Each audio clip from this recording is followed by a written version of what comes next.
Hi, this is Blake Angelos from Yamaha Corporation America, here with Synthtopia, my favorite people in the whole world. I'm not kidding. So the Montage has always been built on these three guiding principles. There's sound, quality, control of things, and workflow. And there's three very big enhancements in all three of those areas. So let's talk about sound first. There's 52 new performances that we've added to the Montage. Now, when we released Montage last year, we really focus on the emulative quality, the great pianos, strings, choirs, and so forth. And they're very captivating, amazing things. And how the motion control synthesis system works with that is very amazing as well. You have big, huge swells of choirs and things like that.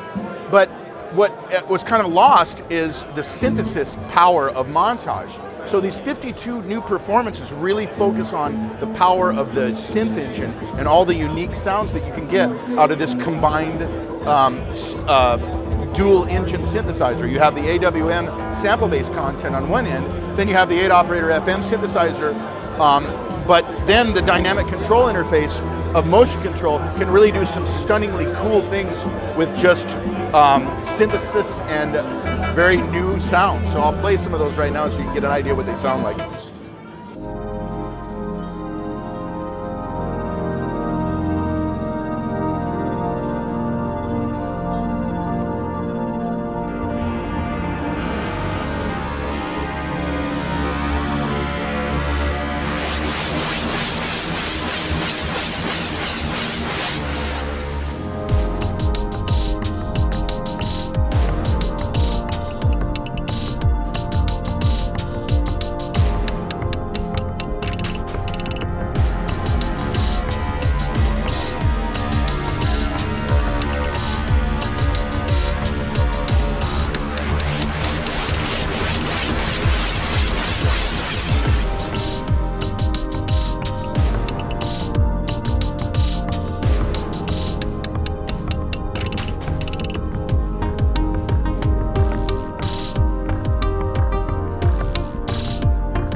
Here.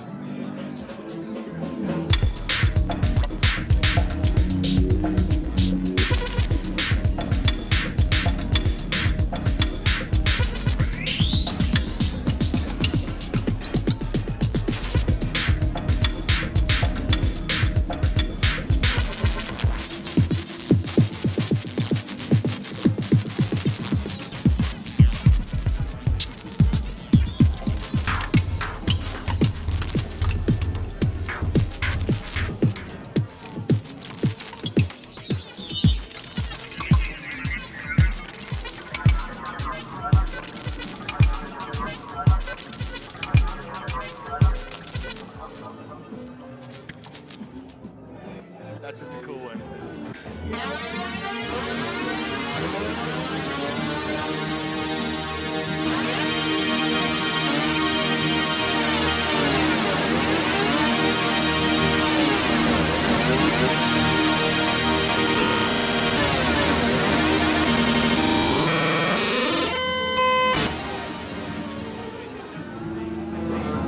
So very weird, cool, interesting, very unique sounds. That's part of those new performance content that we added.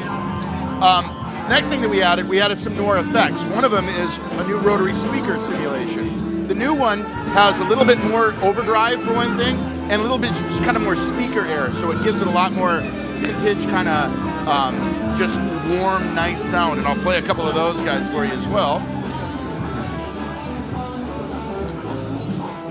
Another thing that's cool that we focus a little bit more drawbar control as well.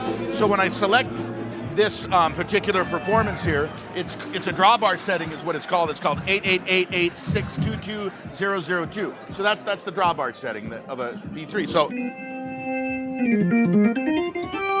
here's the new rotary. So it kind of has a little bit more burn. I guess it's a great quality that when you play the real thing, that's what I feel when I play a B3. So with this guy,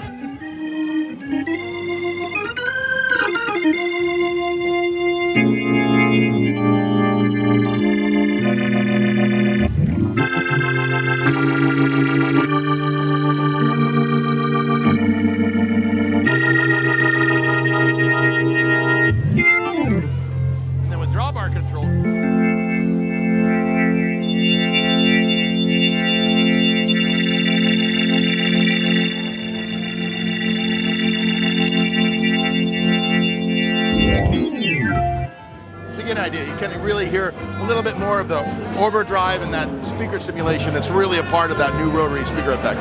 Other effects that we've added, there are upward compression and downward compression. Upward compression allows you to take stuff that's soft and make it louder. Downward takes stuff that's too loud, makes it softer and more present in the mix. There's parallel compression that allows you to give a little bit of the compressed signal and the dry signal for a little bit more clarity and detail and level.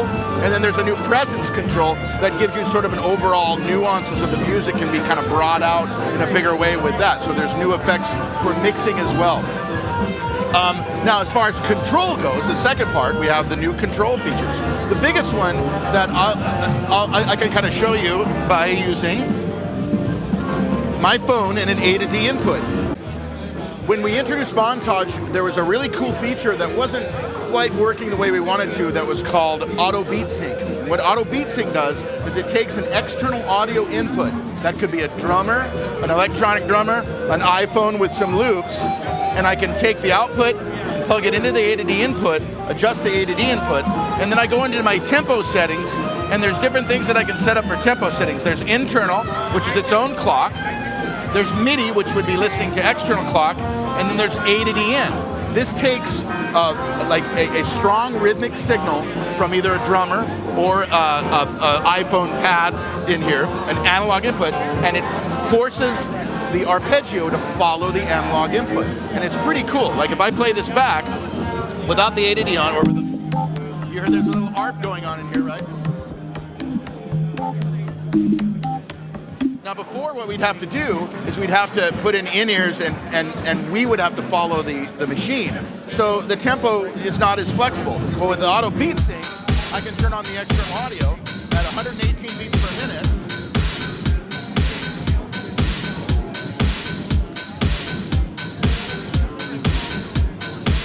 And it'll adjust if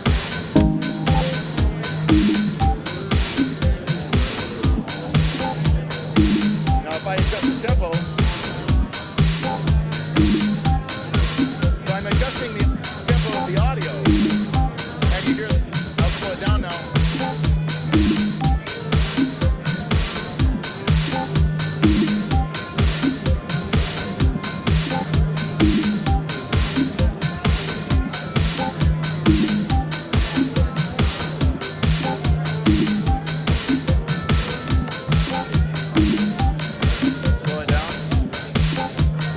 As I change the tempo, that the ARP is following the tempo of the audio input.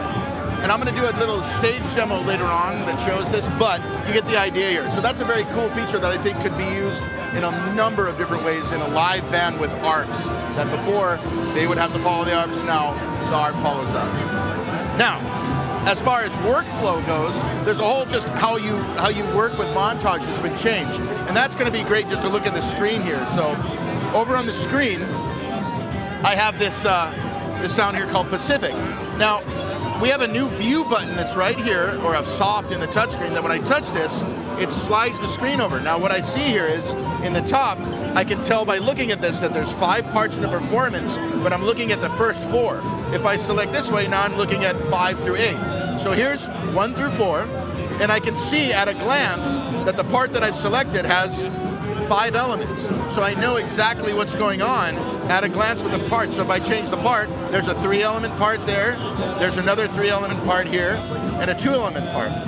Now if I move down here, I can see what the key ranges are. So at a glance, I can tell where the key ranges are. So if I decide I want to change a key range, you can see that it's changing the one that's key range to the left hand where the bass synth is.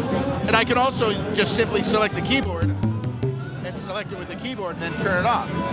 Then below that, I have velocity settings. So if I want to velocity compress something, I can set the keyboard here and it'll select the velocity, and you see the velocity moving in time. So if I want maybe a horn kick to come in only when I hit a top velocity, I just hit whatever velocity I want it to hit and it'll adjust. Or if I want something at a softer velocity, so you have a visual representation of that right in front of you now with this new OS version. Another cool thing that we've added, which we sort of inherited from the Motif XF, is the ability to set a favorites bank. So here I'm inside here, and I like this sound so much, so as I just touch on the sound name right here. The performance is called Pacific. I go down here and I hit favorite, and a little star shows up over in the far right-hand corner.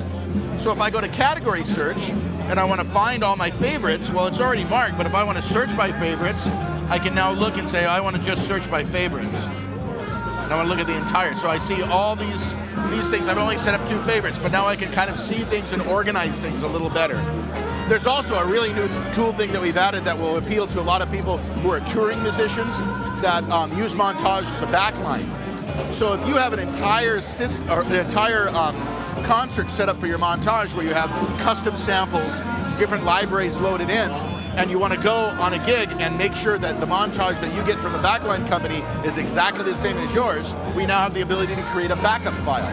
Before, we would have to save separate files of sample data and program data. Now, the backup file backs up the entire montage and saves it so that you can bring it up to another montage and have exactly the same setup with exactly the same content that you've been using for whatever gig you're doing. So, and that's just a few of the things. There's a lot of stuff. If you go to YamahaSynth.com, I actually posted a really cool article just today that released, today being the first day of NAMM, January 19th. So, as of now, and there's also audio examples that you'll be able to hear better than this loud room probably, that are up there that show things like the new performances, the parallel compression where I compare things, and some of the B3 stuff, so you can really hear them. They're linkable sound files that I put up in the article, and it explains pretty much all the features that we released. And you can also take a look right here behind me that covers the things that I may have missed. But I kind of hit the high points here for 1.5, and it's a really meaningful, wonderful new addition to Montage. And for anybody that's an owner, I think you'll dig it. So thank you very much for watching me here at Synthtopia, and have a great one.